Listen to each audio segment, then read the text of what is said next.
Welcome back to the channel, everybody. I am Mick Alphaname. So, you've heard me say many times that Latin America is going to be exploding, right? Africa is going to be exploding. And this is one of the reasons why so many of the bank coins have been building corridors. Now, I just released a massive video in the members only section. If you're a holder of XRP, if you're a holder of Algorand, you want to watch that video. So it's up to you. Go check that out in the members only section. I think the entry level thing is like $3 or something like that. It's nothing. Give that video a watch. We went over some documents. They're telling. Anyway, I just want to read this little piece from this document, and then we're going to go in. This is the second bullet point on this document. It says, cross-border claims on emerging markets increased by $103 billion. I'm just going to stop right there. Wait, no. The important part, by $103 billion, mainly vis-a-vis Latin America and Africa and Middle East. Does that sound familiar to you? We have bank coins recently declaring that they're working with the banks in the Middle East, United Arab Emirates, right? We have bank coins declaring recently they're setting up corridors all over Africa. Stellar is deep in Africa. You have Ripple developing corridors in Africa. You have Algorand in Africa and a non-bank coin, but I'm going to throw them in here because they were working with ScanTrust to have traceability on their particular blockchain. So they're a utility coin. Cardano, okay? That's the only reason I'm going to throw them in there, but they're deep in Africa. They're deep. And if they can actually pull off working, expanding their work with ScanTrust as a traceability protocol, I put them in the same category with VeChain, in my humble opinion. I'm not even going to go into VeChain. I'm not. Latin America, the increase mainly came from Latin America, Africa, and Middle East. I told you, they said there's going to be exponential growth in those regions. Here they're telling you, hey, and also 2020, 2021, this year, the world economy's been doing terrible. Even with how bad things have been, there still was an increase, correct? So, if there was an increase when everything's doing bad and it was that type of increase, imagine how much of an increase there will be when things are good. When the world economies, taken into account, if the world economies can actually, heal themselves and do a little bit better. But I say that because then I do a search for Ripple in Latin America. And, a lot of articles popped up. These are on Ripple having roots in Latin America via a company called Paydeck. I just want to show you how deep the rabbit hole goes when it comes to Ripple. A company called Paydeck says Paydeck initially leveraged RippleNet to connect into Africa. What did I just tell you? That money is going to be muy linda, mi gente. Muy linda. Paydeck initially leveraged RippleNet to connect into Africa. A quickly growing hub for on-demand work has since expanded into Latin America. The bank coins are they're going to see a lot of that money. There's no way people are choosing regular banks to send their money back and forth or move payroll over. And we're going to get into that too. As opposed to choosing the bank coins, which you can do all your operations for less than a penny. Think about that for a minute. They're going to choose the bank coins. That's why and these are corridors where the traditional banking system has not had access. And the banking systems in those regions, most of those currencies, a lot of currencies around the world are very illiquid. All right. Let's continue on here. So here's another thing about Paydeck. Well, let's read a little bit. It says, at Paydeck, our goal is to deliver the most efficient and cost-effective payment products methods to our customers. Our two connections with Ripple in Africa and Latin America marks another milestone in building additional local payment rails in the payment technology infrastructure for our clients and partners. So a lot of newcomers to XRP, they don't know about this. They don't know about this, right? But we're going to continue on. I'm just chaining things together. We're going somewhere with this. Paydeck specializes in payroll. Did you know that? Payroll. So we have a major player. I'll show you why I say it's a major player in a moment. A major player who can, with Ripple, move payroll across the XRPL from Latin America and Africa. Let's go here. Let's go here. Now, how many companies are using Paydeck? 5,000 companies rely on Paydeck for their official payouts. Where did we get that number from? I don't know. Paydeck.com. 5,000 companies rely on Paydeck for their affiliate payouts. 250,000 clients choose Paydeck to get their payments every month. Just imagine when the full network is up and running, right? Ripple is ready to flip the switch and everything is fully up and running. There's regulations around the world, which, like, let me tell you something. There's regulations waiting to be passed around the world. There's not every country is openly able to utilize crypto the way that they would want to. So everyone's sort of just preparing for that moment. I have to say that because a lot of people make it seem like crypto could just, outside of the United States, crypto can just be used. That's not the case. You know that. You and I both know that. The world monetary system is sort of like one team right now, one legacy system. So across the board, they make it very difficult to utilize any of these cryptos, especially the bank coins, to their fullest capacity. So everyone's sort of just been preparing, trying to build infrastructure, trying to enact an education curve. This is why it's going to take a few years before everything can be fully up and running, according to the Bank of International Settlements and Ripple themselves. Okay. Now, so I'm going to take the word of the people, the large business institutions and banks that are actually involved. But 5,000 companies rely on Paydeck for their affiliate payouts. 250,000 clients choose Paydeck to get their payments every single month. Just imagine when everything is up and running. That's a lot. Let's just continue on here, okay? So then you also have these connections being formed between Paydeck. So you have Ripple. Paydeck is utilizing XRPL, Ripple. Then you have Paydeck teaming up with Thunes, the international payments network, to offer wider global reach, bolstered payment choices to clients.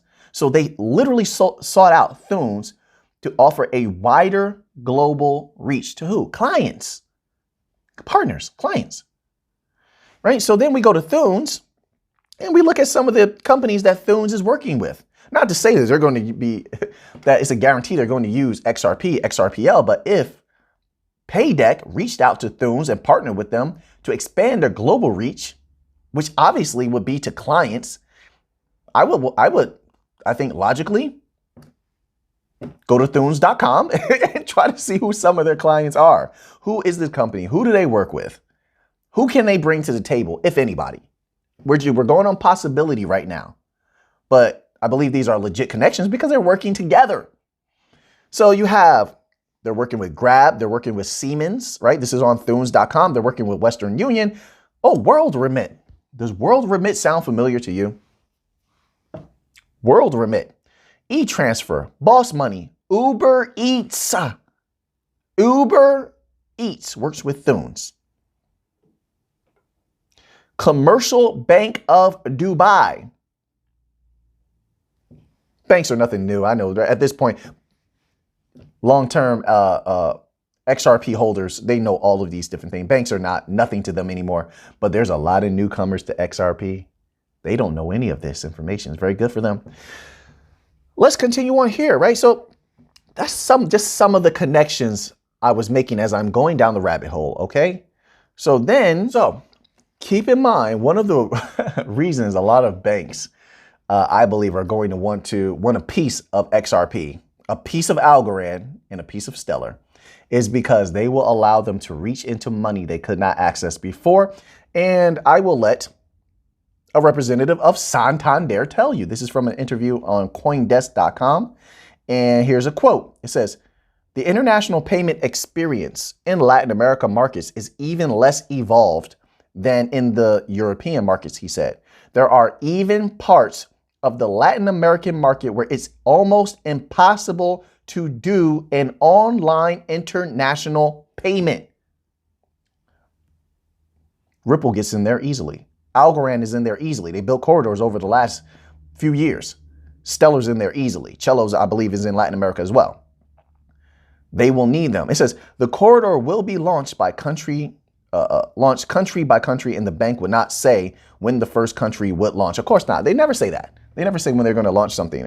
You know, and this leaves a lot of the people that hold the bank coins to say, you know, when moon. You see this typed everywhere. I just saw that in one of my peers' comment section here. But why do I bring up Santander? Here's an interview on bobsguide.com with Santander and Ripple are both. They have representatives there and answering for them. Santander says there's been interest in blockchain for some 5 to 10 years, but the technology had yet to mature. Now the technology has been fleshed out. That's what I'm telling people. And it not just fleshed out, but they accept the idea that now they can use it. It's just a matter of setting up the infrastructures and having regulatory clarity. Then you have a Ripple. So this interviewer named Marcus asks, "You previously worked at Swift. Is Ripple a challenger to Swift?" Right? Keep in mind, Ripple and Santander are sitting in this interview together. But let's just read this little tidbit because I thought it was interesting. And this is all about Latin America. All right. It says, "I think Ripple is going to disrupt the world within which Swift exists for the better. Swift will have two choices. Either, wow, this is bold. This is Ripple representative. This is back when they were really on Swift's, how do I say that? I'm just going to say how I was thinking it. They're on Swift's neck. They're on Swift's case. They were really coming at Swift. But listen to this. "I think Ripple is going to disrupt the world within which Swift exists for the better. Swift will have two choices, either to move with the changes or lean into their unique value as a governing body representing thousands of banks." Wow. Right? So pretty much this Ripple representative said, "Hey, you're just going to have to be a governor.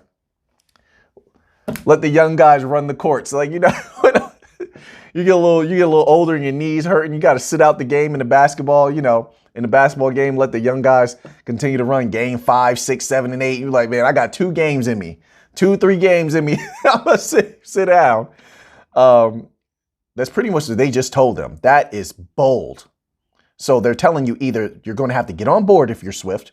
It says either to move with the changes, which means get on board, or lean into their unique value as a governing body. Wow. That pretty much just told them you're going to have to either get with us or get out of the way because there wouldn't be a place for them. They can't compete. He does say Swift has been incrementally improving its technology. Wow, that's a bold insult. Whoa. That's an insult. Has been incrementally improving its technology, but is yet to make that fundamental shift. I told you. Some of you about to jump on me like, but that's not an insult. Yes, it is. Think about that. But it's yet to. So even with their incremental improvements in their technology, they haven't made the fundamental shift. Wow. Ripple is going to dominate. They know they have them right where they want them.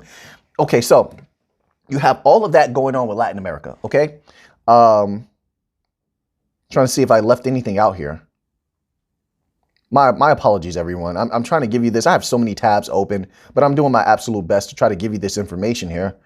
And like I said, I just put together another members only video. So I have all this information. I have all these tabs open. I have all this information in my mind here.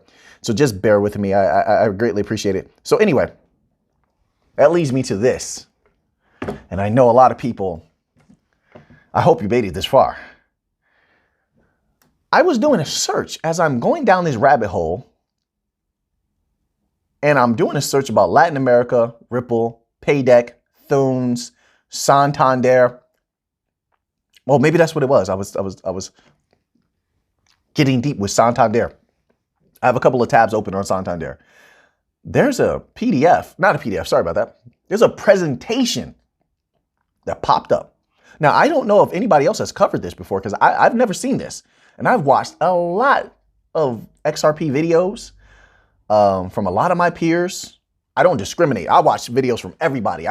If you have good information, I'm coming to hear what you have to say. Simple as that. That's how I do. Right? This is a presentation by a Ripple representative. And I'm going to tell you this little strange thing first. Sometimes it seems that companies are making it difficult to find presentations and some PDFs by putting the wrong year on the PDF. So if you go on the website and you do a search, it'll pull up PDFs for 2021, 2019, 2018. But there's the weird time where I find certain documents when I do real deep searches using certain mechanisms where a document will pop up and it has a year on it that's like absurd. And it made it almost impossible. If I didn't stumble across those documents, it made it almost impossible to find them. And I've seen that others have had an issue finding certain documents as well. They've gone on a search, and I know because they've said it, and they couldn't find particular documents. This document, this presentation is, and maybe they just made a mistake. I doubt it though, because this wasn't made for retail to see. This is not made for you and I to see. This is a presentation to the International Monetary Fund. A presentation to the International Monetary Fund by Sagar Sarbhai of Ripple, dated November 13th, 2018. Now, was that just a mistake or did they do that on purpose so most people wouldn't easily find this presentation? Why? Because at certain times, this could cause FOMO. Let's say it was actually in 2018. This would have caused FOMO, right? Anyway, it could cause FOMO at any time. They don't want that because the point is, they don't want that because they don't want retail FOMOing and all of these retail investors that could destabilize XRP to come in and start buying XRP up. They don't want that. Listen, I know they don't want that. I don't even want that because I want everything to go well with these banks. For those of us who hold XRP, in order for things to go well with those banks, we need to show them that they can stabilize that price, right? XRP can act as a stable coin if they put into the liquidity pool. There's no destabilizing factors, which would be mass retail holding of XRP. And then they can, as they pull their money in, as Ripple's website said, the price will rise up and that will stabilize. They can stabilize the price wherever they want to, wherever they want. That's the point of a liquidity pool, creating the liquidity cushion that they see fit to create, with no one being able to rock that boat. So that's why I think that way. Now let's get into this. There's a snapshot here. It's a snapshot of our customers. Now I'm going to read off these customer names. All banks, large financial institutions. But that's not even an interesting part. As I told people in that members only video. Here's some of the customers that they have listed here. Bank of America, Merrill Lynch. We know that already.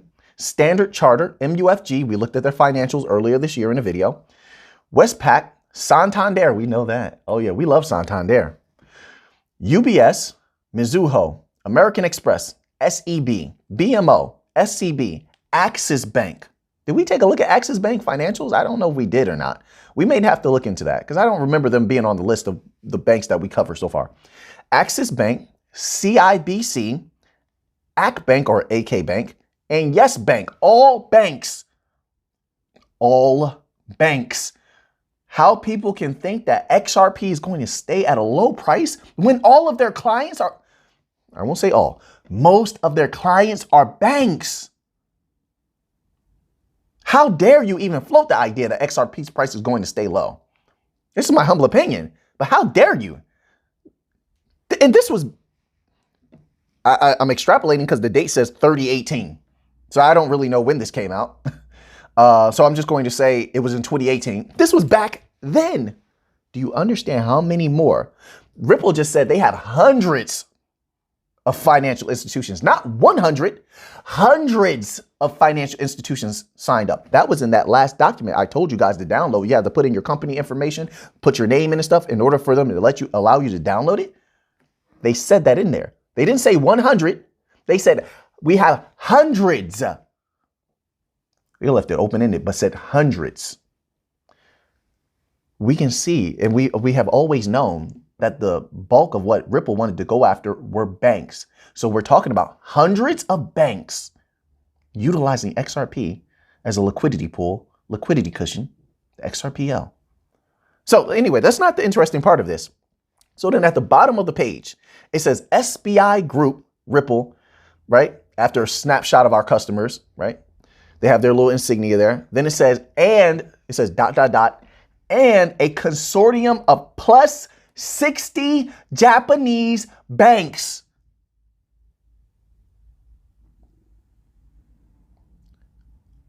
I'd like to know who those banks are. I wish I could have a list of the 60 Japanese banks. Do you believe that XRP's price is going to stay down?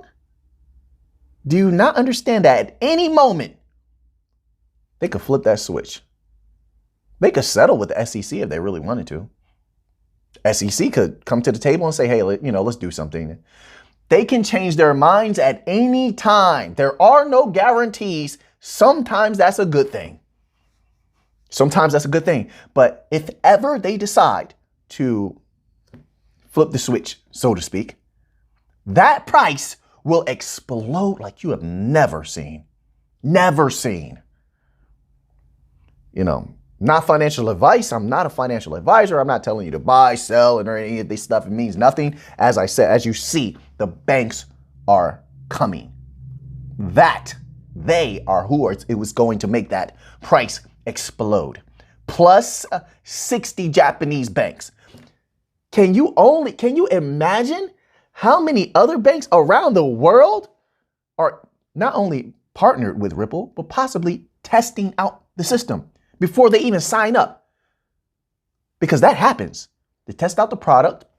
And actually, there was a document I had here where there was a bank running a test and they were saying how it was Santander. There's a document here I have somewhere, and they were explaining how they ran these tests and they were happy with the outcome. And that's why they are happy to be using Ripple.